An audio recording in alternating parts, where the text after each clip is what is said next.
so much for this opportunity to share what you put on my heart, Lord.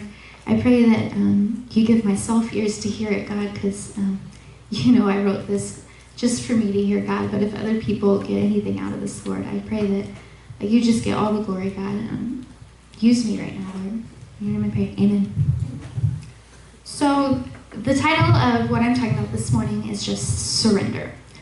And this is something that's really been playing on my heart this week, because I know a lot of us, especially this time of year when we're getting back into the swing of things with kids going back to school, just getting out of the summer routine, back into the fall, life tends to get a little bit crazy just as we adjust to that.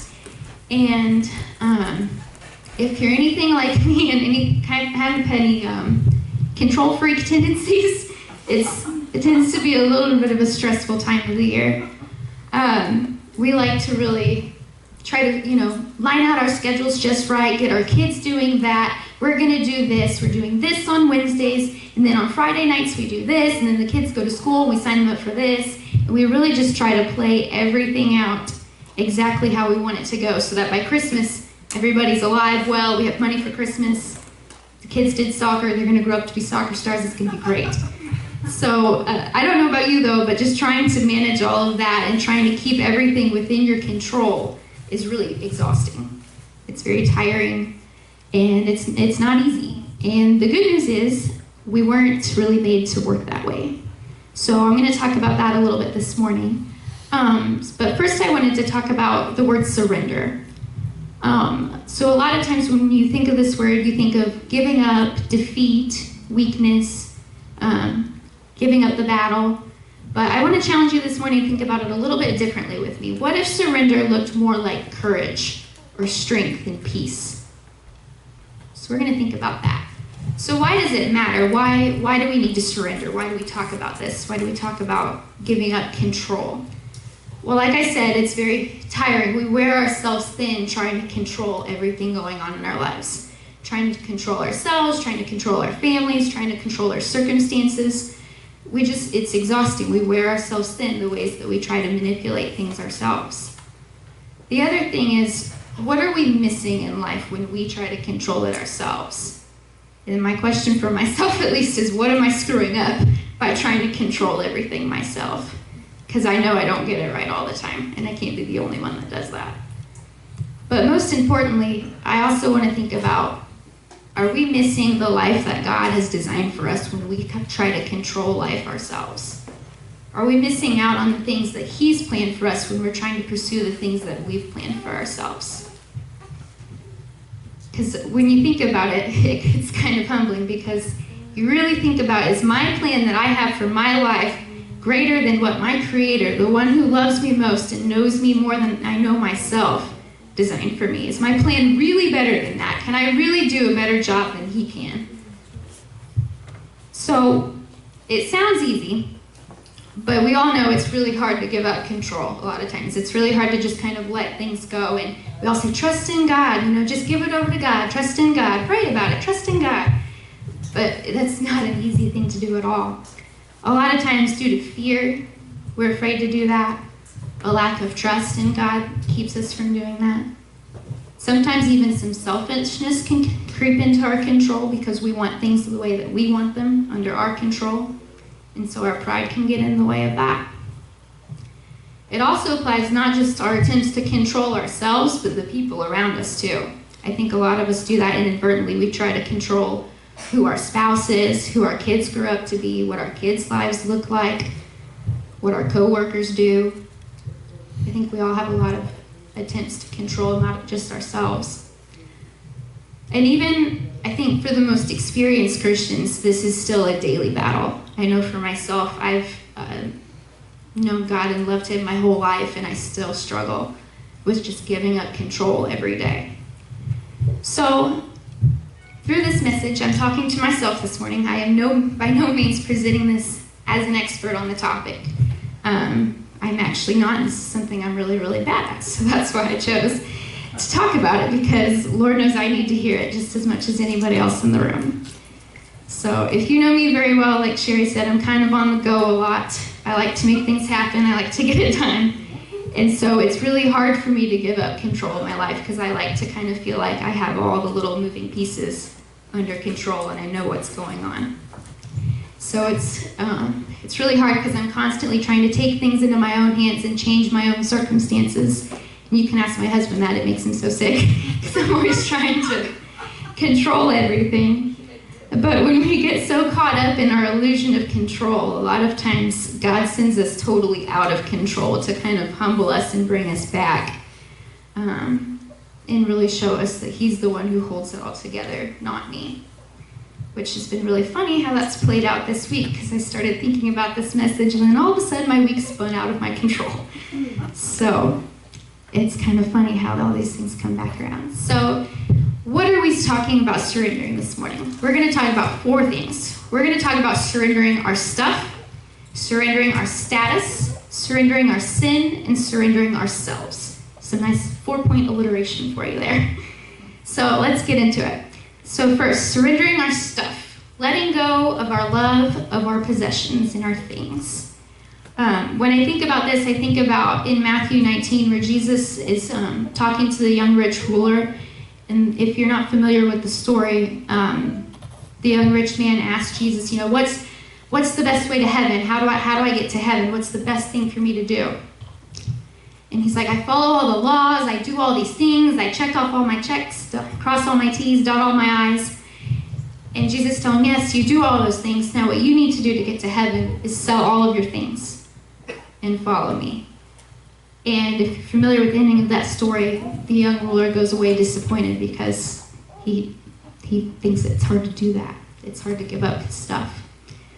So some examples of our stuff that we might need to surrender: our money, our homes, our toys, our cars, gadgets, clothes, all those things that we might sometimes put between us and God.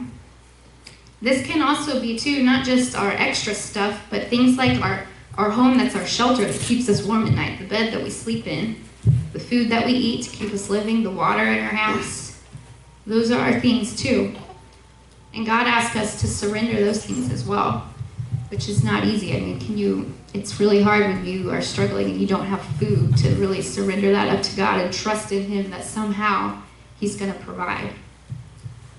But why do these things hold us back? Why does our stuff hold us back? It's kind of like I said earlier, our hearts are invested in these things rather than in God. These things can become an idol. They kind of separate us from him. When we put our stuff in front of that, or even our worry about our stuff, worrying about where we're going to be, what we're going to eat, putting that between us and God keeps us from the peace that he offers us when you surrender those things to him. And God challenges us in the Bible many times to allow him to provide for our needs, not us. If you're familiar with another story in Matthew, a lot of my stuff's coming out of the book of Matthew this morning, but it's a good book. God talks about, why do you worry? I take care of the birds of the sky and they always have food. Why do you worry about what you're going to eat or drink? So God challenges first to let go of our love of stuff. The next one is our status, surrendering our status, letting go of our image. There's a verse in 1 Samuel 16 that captures this well. But the Lord said to Samuel, "Do not consider his appearance or his height, for I have rejected him. The Lord does not look at the things people look at." The Lord doesn't look at what we see on the outside. People look at the outward appearance, but the Lord looks at the heart. So our status can be tied to our stuff in a way. Our stuff can help us portray our status, our image.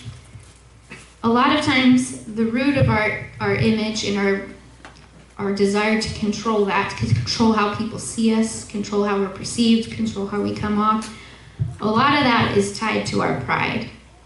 And the Bible talks a lot about pride. We don't want to look stupid, basically, is what it kind of boils down to. We don't want to look dumb to people. We don't want to look like we're out of control to people. So by controlling what we have, how we look, what we say, what our family looks like, how we act, we try to control our image. How this holds us back is the Bible says many times Pride separates us from God, because what pride kind of demonstrates, it's an attitude of independence. So that I am in control. I can do this. I got it. Whereas God calls us to humility, to give up control, to say, no, you've got this, because I do not have any of this together. But pride creates that image that we do. And this also takes the credit from God for all the things that he's done for us, the life that he's called us to, and the blessings that he's given us. Acting like we hold it together steals the credit from him when really he's the one holding it together. Next is our sin. Surrendering our sin. And this kind of gets to be a sticky one for a lot of us. But letting go of what holds us back. So the Bible talks a lot about how when sin creeps into your life, it controls the way you live. So even though you feel like you might have control over your sin, a lot of times it's the other way around. Sin has control over us. A lot of times we do this because it feels good, it's comfortable. It's a lot of times our instinct or our go-to, our sins, our habits. It's a lot easier to lose your temper on somebody than it is to hold your tongue. I'm sure we've all faced that a time or two. It's a lot harder to stay silent. So some examples of where we try to use sin to control ourselves, or sin controls us. When we're dishonest, when we're angry, when we're impatient, when we're anxious, when we oppose authority by trying to get our own control, when we're bitter towards other people, controlling our attitude, when we gossip about others to control how they're seen or how we're seen. And then a lot of this boils down to selfishness as well. And I think we're all aware of how sin holds us back from God. The Bible talks over and over again, sin separates us from God. And these things aren't the life that God has called us to. So surrendering our sin is something that we're also called to do. Lastly, surrendering ourselves. Letting go of ourselves, which is kind of a hard concept to get at first. Mark 8:36 says, "And what do you benefit if you gain the whole world but lose your soul?" So ultimately, we've talked about control is selfish, it's prideful, it's based in pride, it's about what I want and what I can do and what I can hold together, what I can make happen. But what if we looked at control from the perspective of giving up ourselves, who we are, not just our stuff, not just the things around us, not just our circumstances, not just how we look, but like the core being of who we are and the plan that we have for ourselves. Changing this can be really hard because a lot of us have a very set idea of, I want to be this type of person, I want to go do these kind of things, my life's going to look like this, I'm going to go to school here, I'm going to get this job, I'm going to marry that person, we're going to have these kids, live in this house, do this, do that, retire, be happy. There's life. A lot of us kind of have this plan in the back of our head like that we've just planned out, this is how I want it to go, this is what I'm going to do to get there. But what if we gave that up? For me, this is especially the hard one, because I'm a planner. It's all written down. If it's not on my checklist, it doesn't get done, type of thing. So it's really hard for me to give up my own checklist for my life and the things that I want for myself and say, God, I give this to you. But thankfully, I know his checklist for my life is much better than anything that I could ever come up with. So giving up our life plan for ourselves, but also our core being, who we want to be, the type of people that we have, the traits that we have, the qualities that we have. We might have an idea of how we want to be, our core selves, and what we're striving for, but can we give that up to God? Can we surrender yourself? Surrender who you are to become what God has called us to be. Because if you're not aware, God's called us to be some really high and lofty things, but can you imagine if we all looked like Jesus Christ perfectly? What this world would be like. That's what God has called us to. And that, I think, is kind of what draws me to give up yourself, is that eternal perspective of God's called me to look like Jesus in this world. And as much as I try to make my checklist of I want to be like this, and that just to be like Jesus, my idea of it is nowhere even close to what God has designed for my life. So it comes to giving up things like what you think your purpose is for yourself, what you're striving for, who you hope to be, and the ways that you're going to get there. Surrendering that to God requires a big change, a big leap of faith, and a transformation as well. I think you'll find that when you start surrendering parts of who you want to be up to God and say, God, not who I want to be, but what you want me to be, God's going to do some really crazy things in your life, and I think you're going to change in a way that you never imagined, just because we can't even fathom what God's designed for us. I think a lot of us right now can look back on our lives and say, I would have never imagined that I would have ended up here, whether that's good or bad. I don't think any of our lives so far have gone according to our plan, but I encourage you, trust it that we're in God's plan. When we surrender our life to Him, that plan becomes so much richer because you're enjoying it and you're actively pursuing it. So to kind of wrap it up, so how do we surrender these things? I'm going to show a quick clip from a movie. If you've ever seen Bruce Almighty, it's pretty funny. Not the most kids appropriate, but I like this particular scene. What happens in the movie is Bruce, his life kind of falls apart. He gets mad at God because his life feels like he's out of his control. And so he makes a deal with God that he's going to be God for a week, can control everything for a week. And here's kind of his moment of surrender.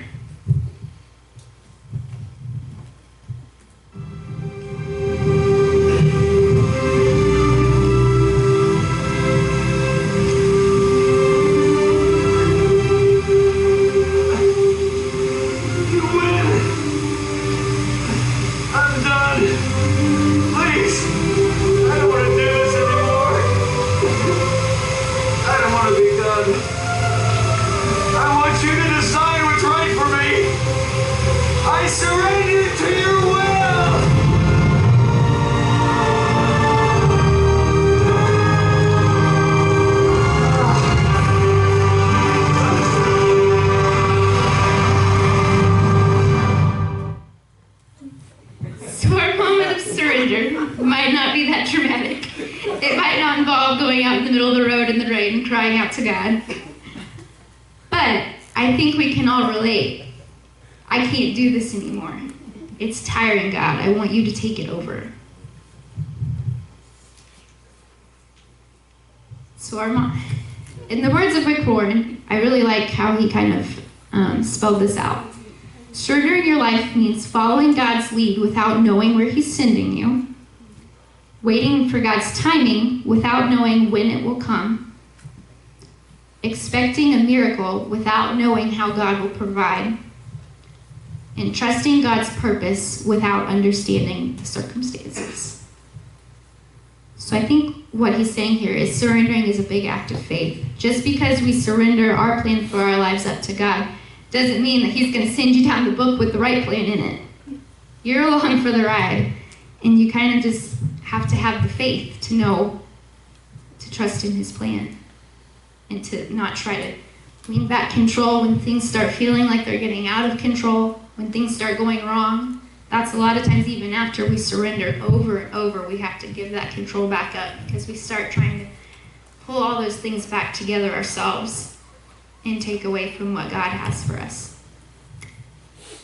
I kind of think of the visual of, hopefully none of you have ever experienced this, but when you feel like you're drowning in a body of water, if you're not aware, when you're drowning, the more you struggle, the harder it gets.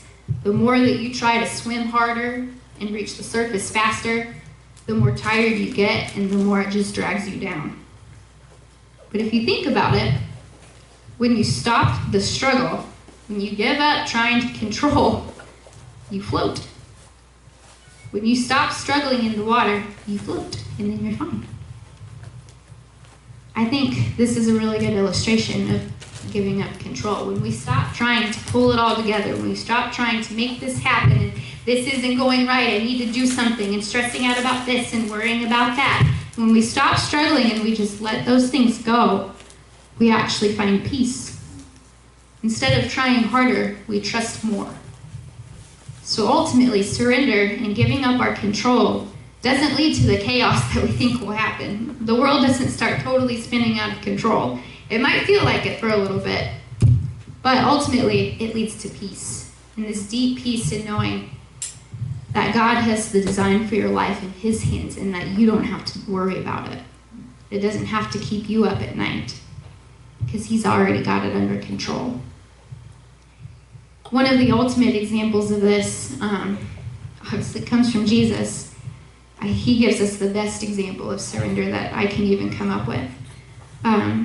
What I'm talking about particularly is in the day leading up to Jesus' crucifixion. He goes into the garden to pray, if you've heard this story before. So he has the Last Supper with his disciples. They don't realize it, but it's literally his last day with them before he's arrested. He's very overwhelmed. He knows what's coming. He knows what God's plan is. So he goes to pray in the garden that night and asks his disciples to keep watch. So this verse, it really just speaks to me here about this surrender. Going a little further, this is Matthew 26:39, by the way. Going a little further, he fell with his face to the ground and prayed, "My Father, if it is possible, may this cup be taken from me. Yet not as I will, but as you will." So if I translate that a little bit for you, he's falling down literally to the ground because he's so overwhelmed and saying, "God, change this plan. Please change what you have for me. Change what's going to happen." He begs him, as I'm sure a lot of us have done before, "God, please change this. Step in, take control, make this happen." But I love this part. "Yet not as I will, but as you will." He ultimately surrenders it up to God. He doesn't try to change it. He doesn't run out of the garden. He doesn't go hide. He doesn't just leave the earth, because we know he could if he really wanted to. He doesn't have to go through with it. But he surrenders to God's will. He surrenders to his plan. And look what all that has led to because he surrendered his plan for his greater purpose. We are here today. He died for our sins. We don't have to worry about it. We don't have to worry about our lives. We don't have to worry about our purpose. We don't have to worry about where we're going or what we're doing or what they're doing, because God's got it under control. The battle's already won. Another thing too, I think, so when you hear this message of surrender, is you think, well, I'm just going to let it go and step back and just let it happen. And whatever happens, that's God's plan. And I'm just going to, hands off, let it happen. That's not what we're called to either. We're not called to be complacent and just kind of let life happen to us and say, I guess this is what God wanted because this is what happened. God calls us to actively pursue his purpose for our lives. Purpose isn't something that just comes and happens to you. God's purpose is something that you pursue. So this act of surrender isn't just sitting down, taking a seat, and waiting to see what's next. Surrendering is laying down your pursuit of what you want and picking up God's. Studying his word, learning what his purpose is for you, and following his plan actively, not just letting it happen.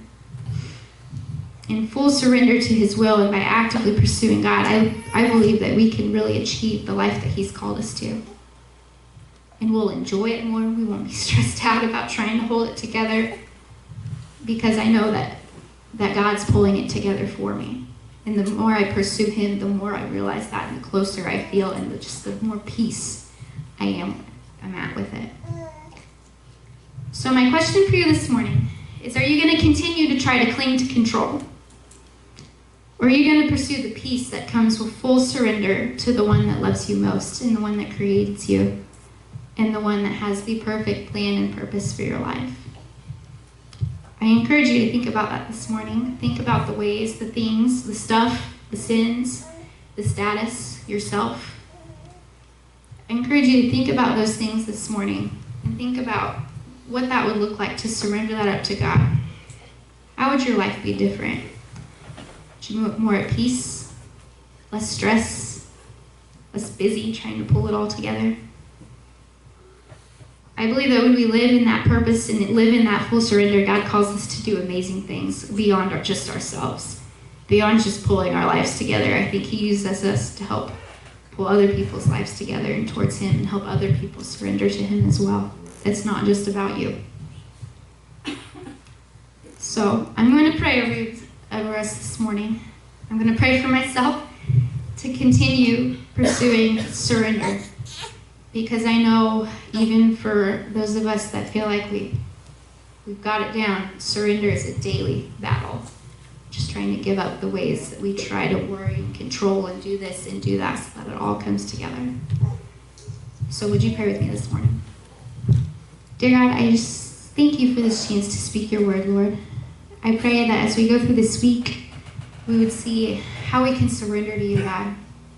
I hope that you help us to notice the things that we do, the habits that we have, the things that we say, God, where we're trying to take it back from you, God.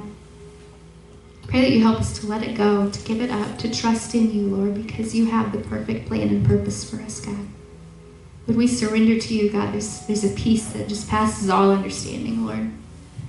Pray that as we pursue that peace this week, you would be with us and remind us of this, God. Remind us that it's not me who's in control, Lord, it's you. And that when I give it up to you, God, it just all comes together, Lord. Thank you for that. I pray for anybody who's struggling with this morning, God, anybody who relates to this message, God, not just myself. I pray that they would learn and you would teach them, God. Change their hearts to surrender to you. In your name I pray. Amen.